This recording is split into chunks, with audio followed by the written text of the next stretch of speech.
نحمده ونصلي على رسوله الكريم أما بعد فأعوذ بالله من الشيطان الرجيم بسم الله الرحمن الرحيم وما آتاكم الرسول فخذوه وما نهاكم عنه فانتهوا أو كما قال الله تبارك وتعالى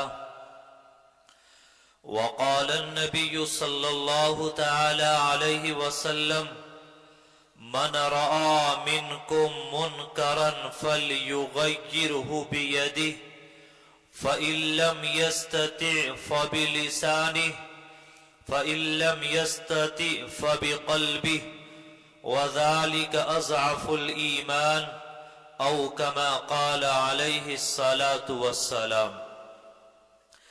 معزز سامعین اعظام، آپ حضرات کے سامنے